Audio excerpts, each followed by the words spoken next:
Well, I would ask you how you feel about that performance, but I feel like you probably feel really good about it, yeah?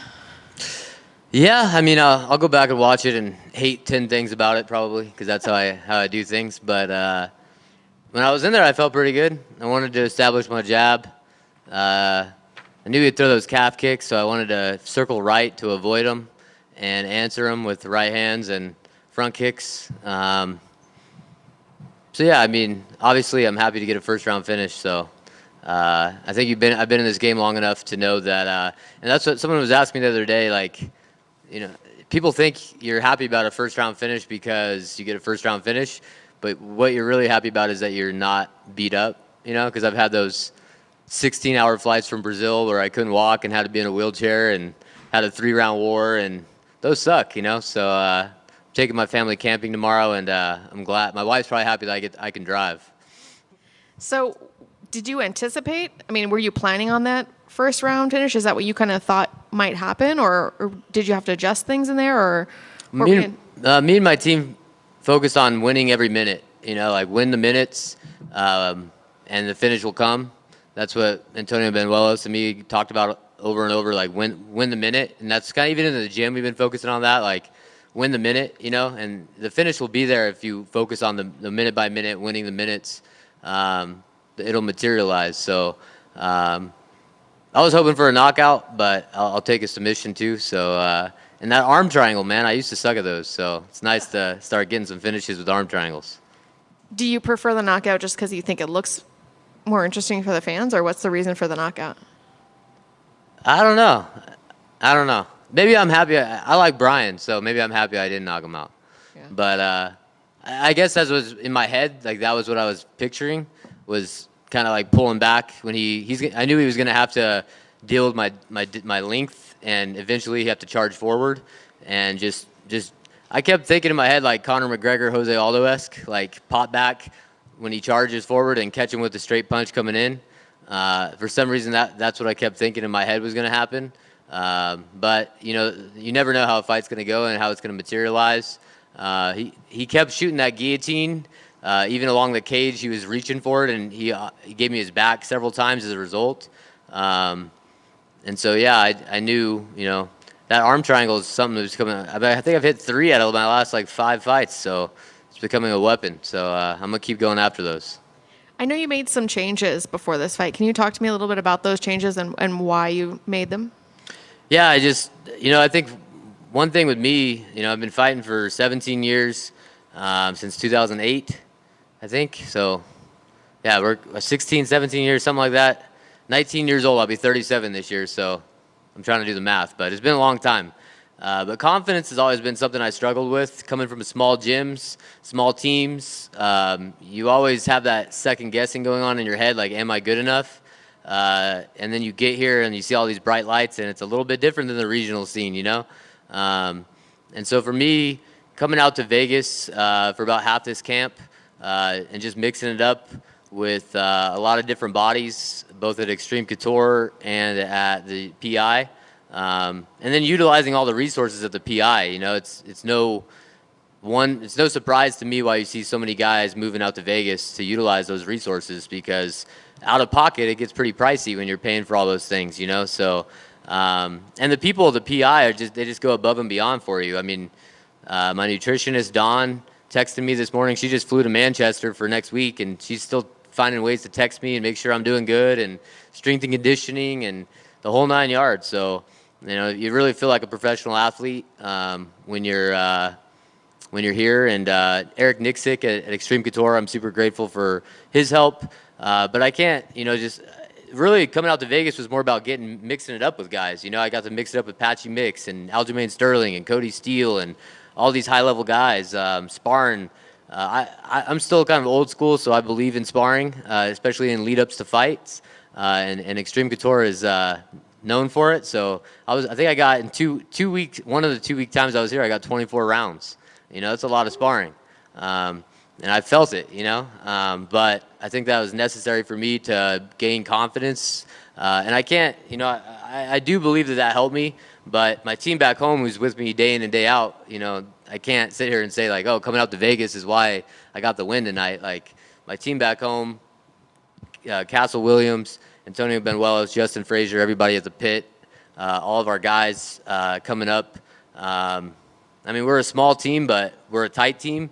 And so, I can't sit here and say, oh, it was coming out to Vegas I'm a different fighter. It's the day in and day out stuff that I do with these guys back home that really, it was just a confidence thing for me, and it's something I plan on utilizing more in the future. Would you ever consider actually relocating here to Vegas? No, I already relocated from the Central Valley 559 to the 805. About 4 years ago, I made the move to the pit, and I'm pretty happy where I'm at. But I could definitely see myself coming back out here, and for future camps, for parts of camp, and in between fights, and just training alongside these high-level guys. So I don't know if I'd ever want to move out here. I'm not a huge Vegas fan. As far as every time I come out here, it's 115 degrees. And then I'll go home and I'll check the weather and it'll be like, oh, it's 98. And then whenever I'm coming out, it shoots up to 115. So, but I definitely enjoyed my time out here. I built some good relationships, and definitely think I'll do it again. But if you lived at 559, that's hot out there too. So that's why I moved from the 559 to the 805 in the first place. It's like 90 degrees where I live, so that's like the high. So and if it gets too hot, you could always just head to the beach. So yeah, I definitely will utilize Vegas some more. But I'm happy. I believe in a small circle of guys. I think that's the key. Because you get so much individual attention. When you're amongst 50 UFC fighters and Bellator fighters, yeah, I get good rounds, but I'm talking about like coaches that are watching you every day, that are really working with you. That's what I get back home, and there's some comfort in that. And I have coaches who have done it all and know the game, and so I'm happy where I'm at. And but I definitely think coming out to Vegas was a boost in confidence for me and something I'll utilize in the future. And what's the game plan going forward? When would you like to fight again, and do you have an opponent in mind? Yeah, DC kept me busy in there talking about other things, but since I was a kid, I've always wanted to backpack through Europe, and I know they're going to Paris in September. They actually had someone fall off the Manchester card next week. They already filled it. I was ready for the call out. I was ready to call out that little Irish kid, but they found an English guy to fight him, so that's not going to work out. I can't go next week. I got a family vacation planned anyway. My wife would have killed me if I'd said I want to fight next week in Manchester.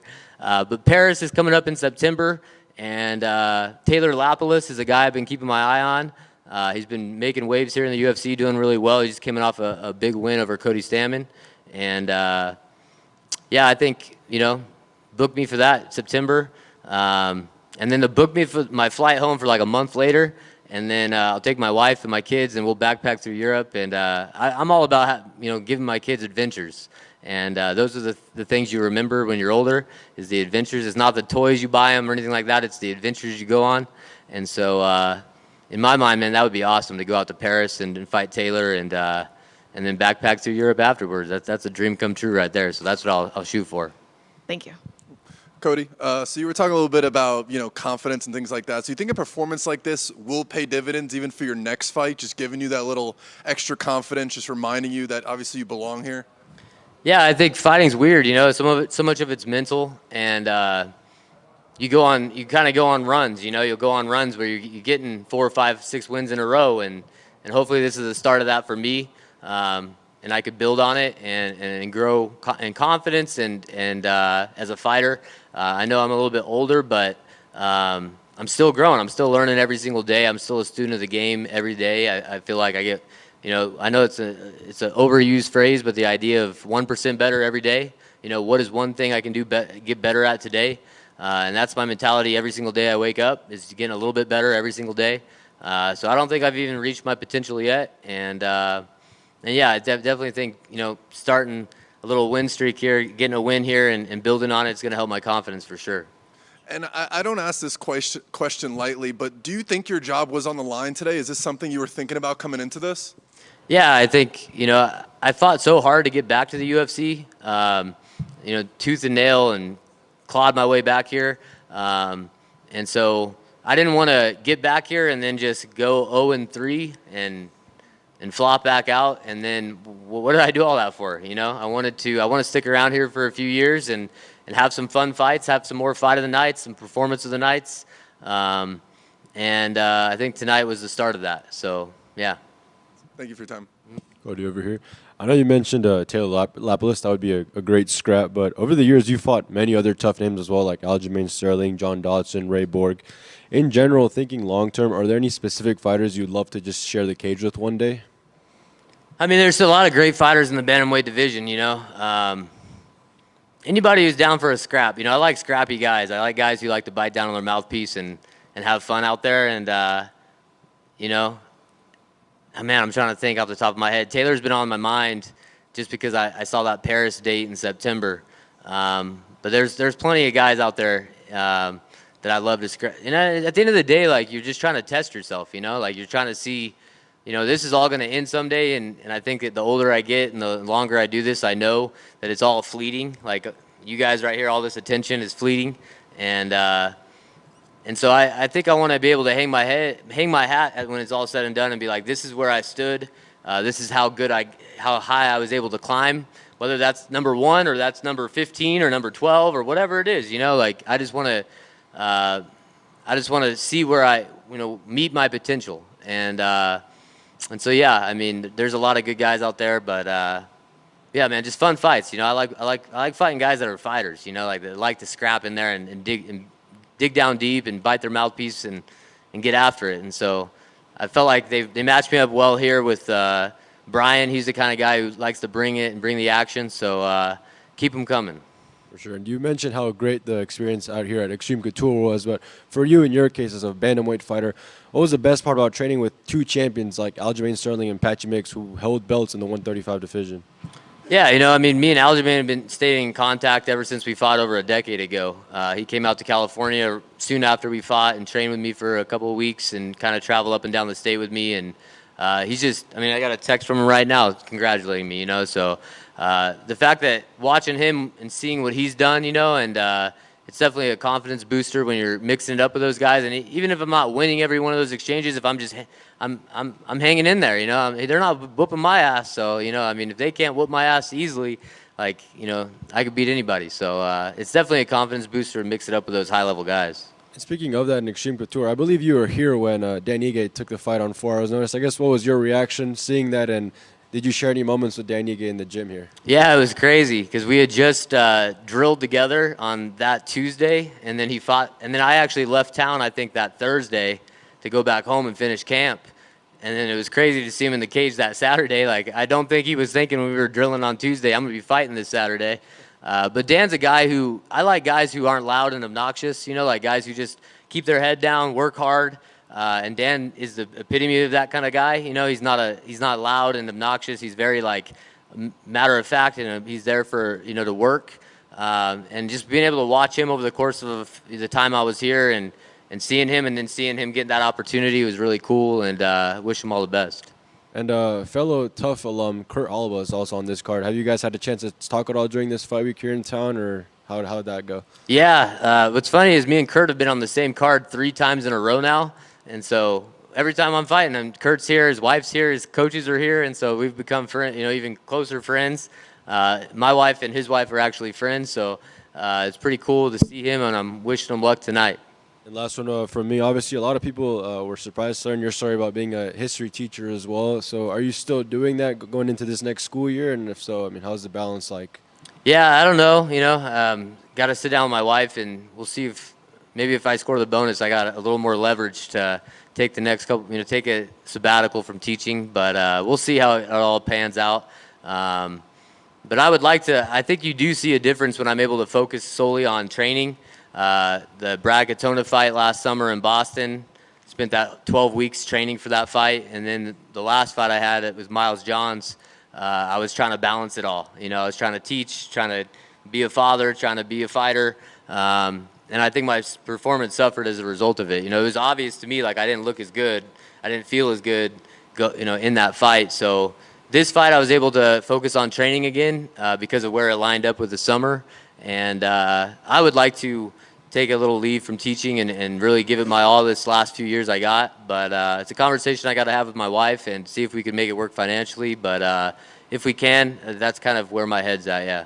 Congratulations. Thank you. 2 quick ones for me. Congrats on the win. Fantastic performance. Other than his Choi finish. We've only had a couple. So if you maybe get a performance bonus, besides enjoying this amazing 120-degree weather, what would you do? Just stash it away, man. I'm a simple guy, so I don't need a lot, you know.